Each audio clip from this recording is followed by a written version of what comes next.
Chapter 24. Everything has tilted on its axis. After Granddad had seen Oscar to the door, the three of them settled down and rounded the kitchen table in a slightly uneasy silence. Tilly was cycling through a whirlwind of different feelings, and she didn't know where it would settle. She wasn't sure if she felt cross or excited or scared. I don't understand why you couldn't tell me sooner, she decided to begin with. I already explained at the underlibrary, Granddad said. There are so many reasons that. I would have believed you, Tilly interrupted. It's easy to feel like that now, you know, Grandma said, but try to imagine how you would have reacted if you had been told this before anything had happened to prove it to you. I would have believed you, Tilly repeated more firmly. I hate secrets. I promise we've kept as little as possible from you. Granddad and I know how it feels to have everything to feel like everything is tilted on its axis today, but we've always been honest with you about everything that isn't linked to book wandering. But you never tell me anything about my mum and dad, Tilly went on. How do I know what else you've been keeping from me? I'm not some little kid anymore. I can cope with the truth, even if it's something bad. How am I supposed to know who I really am if you don't know anything about my family? We're your family, Tilly, Granddad said, and we talk about your mom all the time. That's not true at all, Tilly exploded. You've never talked about her. Whenever I ask you about her, you change the subject as soon as possible, and you mention her in passing, but you never tell me anything real about her.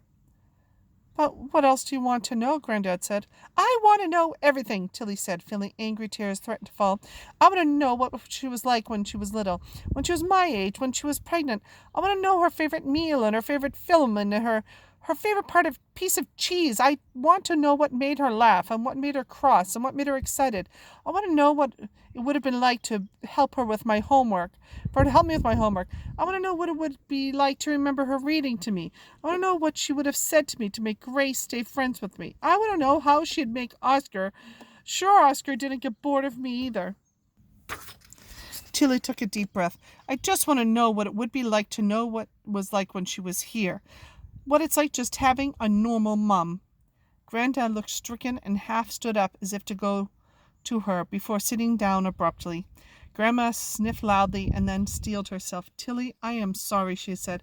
I'm sorry that we haven't shared more of your mum with you. I'm sorry that we haven't been able to see outside our own sadness to realize we've left you with gaps. Let us try harder. I hope that being able to bookwander will help you feel a little closer to her. And all things considered, I think that is probably time to... Not now, Elsie, Granddad said. It's too much. No, Grandma said gently. Tilly can cope. I don't think we should keep it from her anymore. She left because of me, didn't she? Tilly said, feeling sick. I always knew it. No, that's the farthest from the truth, Grandma said firmly. This is about her relationship with your father. Tilly felt even sicker. What did he do? She asked. Tilly, when your mom finished university, she stayed on in New York for a year. She thought everything was completely normal until she turned up on our doorstep, heavily pregnant. She wouldn't tell us much to start. She just kept saying that it was incredibly important that you were born at home. We assumed she meant the Pages and Company, and that she wanted to have you at home and not in a different country. But once you were born and we were all so in love with you, she told us the truth. Grandma reached her arms across the table and took Tilly's hands in hers. Matilda, we've told you that your mom had a special relationship with a particular book, A Little Princess, and that's the truth, and there's more to it. While she was book wandering there, she fell in love with a fictional character and later realized she was going to have a baby. Tilly, you share a dad with Sarah. Your father is Captain Crewe. Oh boy. Chapter 25. More than neat plot devices. Tilly stared at Grandma. What? Captain Crewe, but he's a character from a book. How is that possible? Tilly paused. Does that mean not really real? She whispered. No, not at all, Grandma said, squeezing Tilly's hand. You're absolutely as real as we are. You were born here. You're rooted in the real world. That's why your mom made sure to come home. She loved you so much that she felt your dad, knowing it would make it possible to be able to get back to him to make sure you were safe. If she stayed and had you in the novel, you would have been part of that story, and if B had ever left the book, you would have just stopped existing once the text reverted. She gave up your dad for you, Tilly, so that you could have a life and a full future of choice and freedom and all the messiness that comes with being a real person. Is that why she disappeared? Tilly asked. She wanted to get back to him? No, Grandma said. I know that in an ideal world she would have wanted nothing more than for the three of you to be together, but she knew in her heart that she would never have been able to find him. She could have gone back to Captain Crewe, of course, but he would never be the man she fell in love with. He wouldn't even remember her. He was always cursed to snap back to the written self as soon as she left the copy of the book. It's why wandering can never be a replacement for real life. I know that she visited afterward, but it could never be the same, and she always came back home. She chose you, Tilly. It's why we know with such certainty that she didn't leave you. There's one more thing to know the truth about your father, and it's important, Granddad said. For now, it's vital that the underlibrary does not find out who your father is.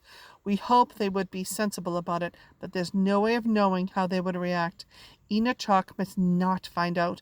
He is a traditionalist and hardliner. For him, the rules are the most important thing, and there is no space for personal feelings or irregular circumstances.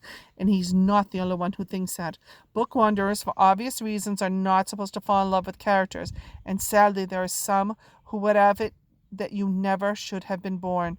And now you exist. We suspect that Chalk especially would prefer to find a way to return you to a little princess forever. I don't want to scare you, but you have to understand the risks. You must keep yourself safe. Chalk does not like rules being broken. He does not like anomalies. So I'm an anomaly, Tilly said.